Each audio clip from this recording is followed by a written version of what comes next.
Hello എല്ലാവർക്കും ഫൈഹാസ് വേൾഡിലോട്ട് സ്വാഗതം. അപ്പോൾ ഞങ്ങൾ കൊച്ചിക്കാർ ന്യൂ ഇയർ ആഘോഷിക്കാനുള്ള തിരക്കിലാണ് കേട്ടോ. അപ്പോൾ ഈ കാണുന്നതാണ് ഫോർട്ട് കൊച്ചി വെളി ഗ്രൗണ്ട്. ഞങ്ങൾ കൊച്ചിക്കാർ ന്യൂ ഇയർ ആഘോഷിക്കുന്ന പ്രധാനപ്പെട്ട ഒരു ഗ്രൗണ്ടാണ് കേട്ടോ ഇത്.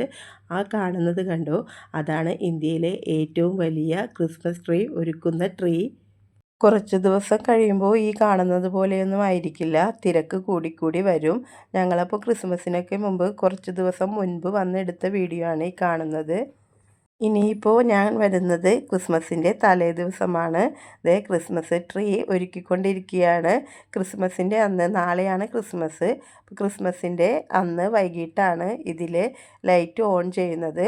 അപ്പോൾ ഇങ്ങോട്ട് അടുക്കാനൊന്നും പറ്റില്ല, ഭയങ്കര തിരക്കായിരിക്കും. അപ്പോൾ അതുകൊണ്ടാണ് ഞങ്ങൾ തലേ ദിവസം തന്നെ വന്ന് കണ്ടത്. ഇനി ഞങ്ങൾ ഇവിടെ വരുന്നത് ന്യൂ ഇയറിന് 2 ദിവസം മുൻപായിരിക്കും. അപ്പോൾ ഞാൻ ലൈറ്റ്സൊക്കെ ഓൺ ചെയ്യുന്നത് കാണിക്കാം കേട്ടോ. അപ്പോൾ ഇതേ ഇന്ന് ഡിസംബർ 30 ആണ്. അപ്പോൾ ഞങ്ങൾ ക്രിസ്മസ് ട്രീ കാണാൻ പോവുകയാണ് കേട്ടോ. റോഡൊക്കെ കണ്ടില്ലേ, കൊച്ചിയിൽ ഈ ന്യൂ ഇയർ സമയത്ത് വന്നു കഴിഞ്ഞാൽ നല്ല ഭംഗിയായിരിക്കും ഞങ്ങളുടെ റോഡൊക്കെ കാണാനായിട്ട്. കണ്ടില്ലേ, ഫുള്ള് അലങ്കരിച്ചിട്ടുണ്ടാകും.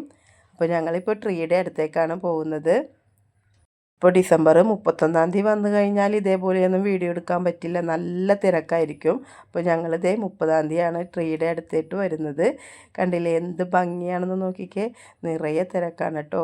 ഒരു സ്വർഗത്തിലോട്ടൊക്കെ വന്ന ഒരു അവസ്ഥയായിരിക്കും ഈ ഇത് കാണാനായിട്ട്. നല്ല ഭംഗിയാണ്. ലോകത്തിലെ പല സ്ഥലത്തുനിന്നും ഇവിടെ ആളുകൾ ഇത് കാണാൻ വന്നിട്ടുണ്ട്.